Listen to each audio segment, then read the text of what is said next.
এবং নবীকে সাক্ষী রেখে নিরপেক্ষভাবে কোনো পক্ষের না হয়ে যেটা বলতেছি সেটা হচ্ছে সাদ সাহেব পক্ষ এবং জুবায়ের সাহেব পক্ষ, দুইটা পক্ষ, এই দুইটা পক্ষই দুইটা ইজতেমা করে, দুইটা তিন চিল্লার সাথীদের জোর করে।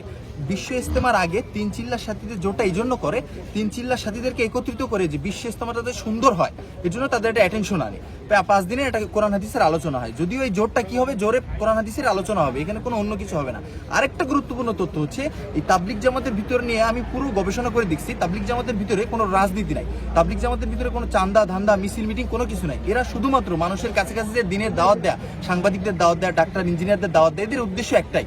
আচ্ছা ভালো, এরা নিঃসন্দেহে নিরপেক্ষভাবে কাজ করতেছিল। যেহেতু এদের দুইটা পক্ষ হয়ে গেছে, এখন দুইটা পক্ষই যদি দিনের কাজ সুন্দরভাবে করতে থাকে, দুইটা পক্ষই মানুষকে 3 দিন চিল্লায় নিয়ে যায়, তাহলে দ্বন্দ্বটা বাঁধে না। কিন্তু দেখা যাচ্ছে এদের ভিতরে দ্বন্দ্বটা বেঁধে যাচ্ছে কেন, যে মাওলানা সাদ সাহেবের অনুসারী যারা, মাওলানা সাদ সাহেব তিনি বলছে যে বাংলাদেশের আলেমদের, ইমামদের, মুয়াজ্জিনদেরকে আপনারা সম্মান করেন, প্রয়োজনে তাদের পা ধরেন, আমরা কোনো জ্ঞানজাম চাচ্ছি না। মাওলানা সাদ সাহেবের অনুসারী যারা, আমরা মাওলানা সাদ সাহেবের অনুসারীদের পক্ষ থেকে আমি ইন্ডিয়া যাও এটা যাচাই করছি।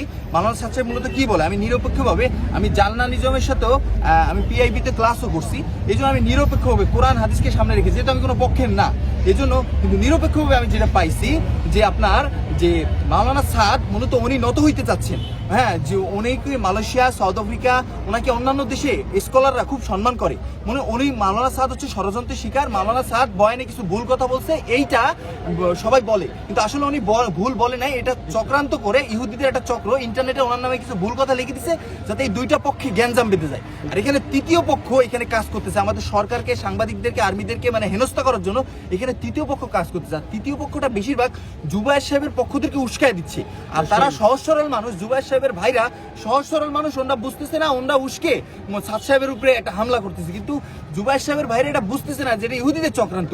মানে জুবায়ের সাহেবের ভাইদের বক্তব্য হচ্ছে মাওলানা সাদ সাহেব ওনার বয়ানে ভুল হয়, কিন্তু জাকির নায়েককে কত বড় বড় স্কলাররা সম্মান করে, তারপরেও কিন্তু বাংলাদেশের কওমি আলেমরা জাকির নায়েককে দেখতে পারে না।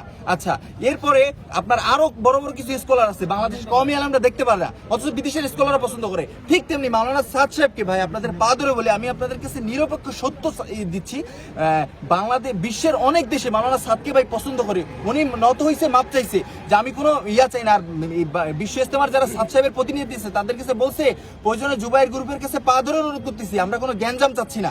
আর মাওলানা সাদ সাহেবের পক্ষ থেকে এইটা আসছে যে আমরা পা ধরে জুবায়ের সাহেবের পক্ষের মামুনুল হক সাহেব, বাংলাদেশের ইমাম, মুয়াজ্জিন, আলেমদের কাছে পা ধরে বলতেছি, ওলামা পক্ষের এই ভিডিওটা এইটুক যেন নেয়, আমি অনুরোধ করতেছি অফিসে যে মাওলানা জুবায়ের সাহেবের পক্ষের সাথীদের এবং মুরব্বীদের পা ধরে বলতেছি, মাওলানা সাদ সাহেবের পক্ষের সাথীদের পক্ষ থেকে, যে ভাই আপনারা জ্ঞানজাম করতে আইসেন না ভাই, আপনারা তিন চিল্লার সাথীদের জোর করছেন, এবার আমরাও তিন চিল্লার সাথীদের জোর করতে আসছি, কিন্তু আপনারা তিন চিল্লার সাথীদের জোর করছেন, আমাদের জোর করতে দিবেন না।